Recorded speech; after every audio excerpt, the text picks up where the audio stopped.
This channel does not promote any violent, harmful, or illegal activities. All content provided by this channel is meant for an educational purpose only.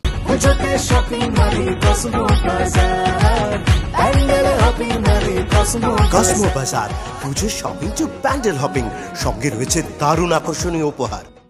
আমাদের দেশের সুরক্ষা ব্যবস্থা যে মজবুত তার আরও একটা প্রমাণ পাওয়া গিয়েছে, তার কারণ জঙ্গি নাশকতার ছক পুলিশ এবং এটিএস বানচাল করতে পেরেছে। আপনাদের জানাবো যে 4 রাজ্যে তারা অভিযান চালায়। ইতিমধ্যে 5 জন জঙ্গিকে গ্রেফতার করা হয়েছে। 4 রাজ্য থেকে 5 জন জঙ্গিকে এখনো পর্যন্ত গ্রেফতার করা হয়েছে। আপনাদের জানাবো জালে সন্দেহভাজন আইসিস জঙ্গি এখনো পর্যন্ত যে আমরা খবর পাচ্ছি, গতকাল রাঁচির ইসলামনগর থেকে গ্রেফতার করা হয় আইসিস জঙ্গিদের। দিল্লি পুলিশের স্পেশাল সেল, ঝাড়খণ্ড এটিএস এবং রাঁচি পুলিশের যৌথ অভিযানে তাদেরকে গ্রেফতার করা হয়েছে।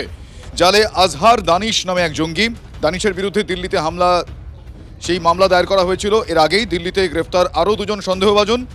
মহারাষ্ট্রেও 1 এবং মধ্যপ্রদেশে একজনকে সেক্ষেত্রে জালে বন্দি করা হয়েছে। ধৃতদের কাছে কি কি পাওয়া গেছে এখনো পর্যন্ত আমরা যারা জানতে পারছি, আইইডি তৈরির, ইম্প্রোভাইজ এক্সপ্লোসিভ ডিভাইস তৈরির বেশ কিছু যন্ত্রাংশ পাওয়া গিয়েছে এই জঙ্গিদের কাছ থেকে, যাদের বড়সড় নাশকতার ছক ছিল। শুধু তাই নয়, দিল্লি পুলিশের স্পেশাল সেল এবং কেন্দ্রীয় এজেন্সি 8 জায়গায় তার অভিযান চালায়। মোট 8 জনের সন্ধানে এই অভিযান চলে। সেই 8 জনের মধ্যে এখনো পর্যন্ত 5 জনকে গ্রেফতার করা গিয়েছে। কিছুদিন আগে বিহারে 3 জৈশ জঙ্গি ঢোকার খবরে চূড়ান্ত সতর্কতা জারি করা হয়, যার ফলে এখনো পর্যন্ত এই আপডেট। এখনো পর্যন্ত 3 জন জঙ্গির খোঁজ পাওয়া যায়নি। এখনো পর্যন্ত এই 3 জন জঙ্গির খোঁজ চলছে। खिलाफत वाला मॉडल अपनाना था इनको, एक जगह एक्वायर करनी थी और कई सारे लोगों की टीम तैयार करनी थी, जिसको ये कह रहे थे कई सारे लोगों का लश्कर तैयार करना है। और जो टीम का लीडर था उसकी आईडी थी गजवा लीडर। ऑपरेशन में इंप्रेशन ये देते थे कि जैसे कोई प्रोफेशनल कंपनी का काम चल रहा हो, तो सीईओ कंपनी का कोड रखता था, बट एक्चुअल आईडी जहाँ से ये रिक्रूट करके सब जो कोर लोग थे उनको पता था कि ही इज़ गजवा लीडर। इसीलिए इस ग्रुप को इससे के पहले ये कोई स्ट्राइक कर पाता या बड़ा एक्शन कर पाता, प्रीएम्प्ट कर दिया। আপনাদের আরও একবার জানিয়ে রাখি, উৎসবের মরশুমে জঙ্গি নাশকতার বড়সড় ছক বানচাল করল পুলিশ এবং এটিএস। দিল্লি পুলিশের স্পেশাল সেল, ঝাড়খণ্ডের এটিএস এবং রাঁচি পুলিশের যৌথ অভিযানে গ্রেফতার করা হয়েছে 5 জন জঙ্গিকে।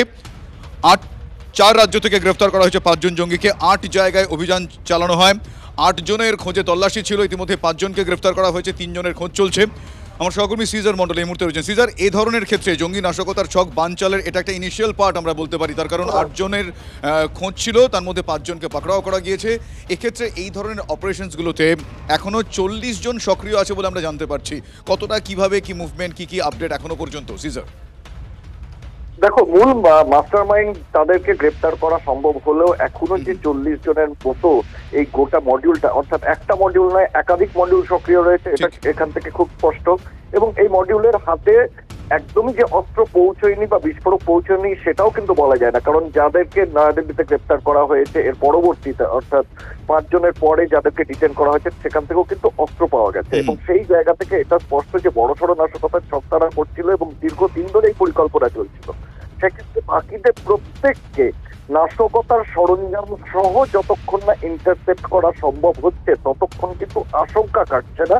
কিন্তু এটা অবশ্যই বলা যায় যে এই যে ছক, সেই নাশকতার ছক অনেকাংশেই কিন্তু বানচাল করতে পেরেছে পুলিশ এবং গোয়েন্দারা, কারণ মূল মাথাতে ধরতে পারার ফলে এই গোটা যে স্লিপার সেলগুলো তারা কিন্তু অনেকটাই ছত্রভঙ্গ হয়ে যাবে এবং যে পরিকল্পনায় তারা এগোচ্ছিল সেটা অনেকটাই ব্যাহত হবে। এবং এরপরে পুলিশের কাজ প্রত্যেককে একদম চিহ্নিত করে তাদেরকে গ্রেপ্তার করা, না হলে পুরোপুরি আশঙ্কাটা থেকে যাবে। একেবারে বড়সড় যে বানচাল নাশকতার ছক তাদের ছিল, সেই বড়সড় নাশকতার ছক কিছুটা বানচাল করা গিয়েছে, অনেকাংশেই বানচাল করা গিয়েছে বলা যায়, কারণ মাস্টার মাইন্ডদের খোঁজ পাওয়া গিয়েছে, কিন্তু এখনো সক্রিয় যারা তাদের খোঁজে রীতিমতো তল্লাশি চলছে।